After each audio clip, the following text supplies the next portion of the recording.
They don't leave a league like this unless something is seriously wrong. Because when stars start stepping back at the same time, when insiders suddenly go quiet, when names like Caitlin Clark and Sophie start getting mentioned in the same leak conversations, that's not coincidence. That's pressure. And tonight, we're breaking down the 5 dark reasons insiders say players are walking away, reasons the league never wanted public, and why Sophie herself reportedly confirmed that things behind the scenes are not what fans think. This isn't about basketball anymore. This is about control, money, silence, and who's allowed to be the face of the league. Let's start with what cracked everything open. Because insiders say the first secret wasn't leaked by media. It was leaked by players themselves, quietly, in private conversations that started surfacing after Caitlin Clark's rise exploded faster than the league could manage. And like, our CBA is so dumb right now that like it's heading towards the lockout. So no, our CBA is so dumb is heading towards a lockout. Y'all heard it from Sophie herself. Sophie Cunningham said, our CBA is so dumb, we're heading towards a lockout. No progress. no, Like just nothing. honestly, nothing. We get like weekly emails from the PA side of things, and it's just so dumb. Yeah. Dumb. Okay, but It's over, bro. And that brings us to Dark Secret next one. Dark Secret 1, the face war. The WNBA never expected one player to become bigger than the system. They planned for shared growth, multiple faces, controlled narratives, safe stars. But Caitlin Clark didn't grow slowly. She detonated. Ratings followed her. Sponsors followed her. Crowds followed her. And insiders say that's where resentment began. Because when one player becomes the reason arenas fill, everyone else becomes replaceable. Sources claim internal tension skyrocketed. Veterans felt bypassed. Marketing priorities shifted overnight. And according to leaked chatter, Sophie reportedly acknowledged that players were being treated differently based on marketability, not performance. Be this tapped in, this lasered in, if it wasn't such a big thing at the negotiating table. Of course, people are going to start comparing it because it's like the founders of this league tried to make it seem like it is so much better than the WNBA, and I feel like that's kind of disrespectful. Yes, they did a lot of things right. They did a lot of incredible things, but we wouldn't be looking into Unrivaled this hard and be like, well, where'd you get your money? Well, how much is the TV deal? How many people are tuning in? If they wouldn't have built it up and been like, well, the WNBA sucks and everybody To the agreement to what the players are demanding, we would lose $700 million. They're not in the business of losing money like that.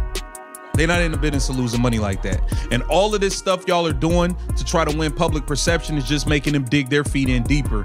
Because at the end of the day, y'all not gonna make it look like the billion. Same practices, same grind, very different rewards. And once players realized that, trust started dying. Dark Secret 2, the money that was promised. This is the one nobody likes to talk about. Revenue growth was promised. New era, new money, new respect. But insiders say the numbers never matched the hype. Yes, exposure grew. Yes, attention spiked, but contracts stayed tight. Several players allegedly believed that Caitlin Clark's popularity would lift everyone. Instead, it lifted a select few. And here's where Sophie's name keeps coming up. Multiple reports claim Sophie privately confirmed that players were told to wait it out, while sponsorship money flowed elsewhere. And at the end of the day, she's worried about her. In all of her statements, it's all like, well, I got us here and I should. And Kathy, no one cares. Literally, no one cares. Like how you're sitting right there, that's how we feel every time she speaks. Every time she speaks, us as players, that's how we feel. You guys, I have talked to somebody who works closely with Project B, and they kind of gave me some inside information. It doesn't seem like Project B is going to be a women's basketball league project. It seems like they're going to add more sports, and like they said here, men's and women's tournament games. Okay, so they're going to have men's basketball, which I'm trying to wrap my I'm trying to wrap my mind around what men could actually play, because NBA players, no way in hell. College players, possibly, if they're not playing in college. That's when players stopped asking questions publicly and started planning exits quietly, because nothing kills loyalty faster than feeling used. Dark Secret 3. Silence rules. This one is heavy. According to insiders, players were discouraged from speaking freely. Not officially, but culturally. Say the wrong thing? You're difficult. Question league decisions? You're not a team player.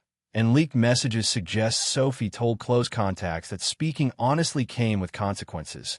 Fewer opportunities, fewer appearances, fewer calls. Not punishments on paper, just doors closing. So players adapted.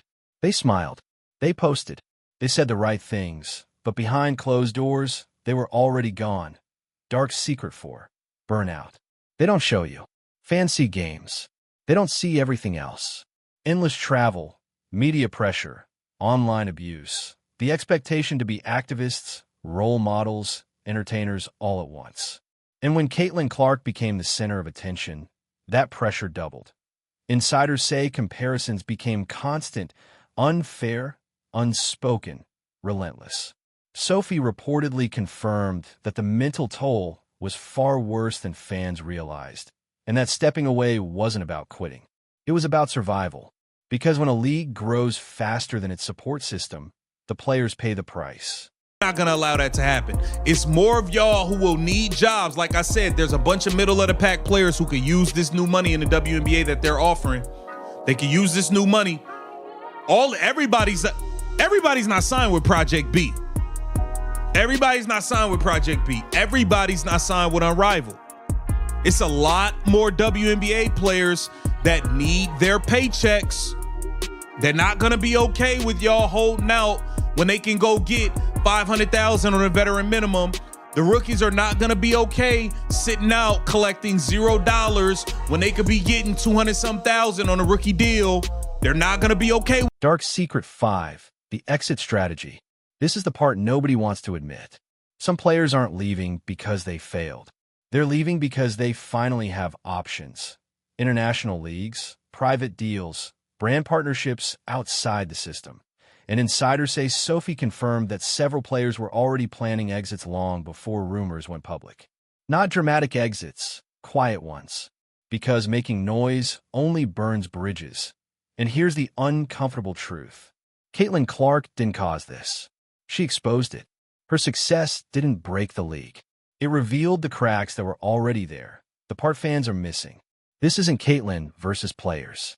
This isn't veterans versus rookies. This is a system struggling to adapt to sudden, explosive growth.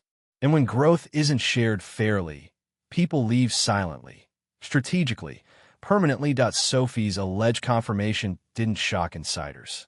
It confirmed what many already knew. That team is unstoppable. You get what I'm saying?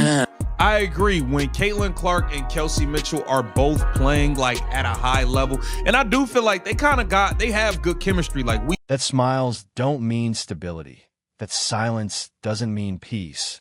And that when players start choosing themselves over narratives, something is changing.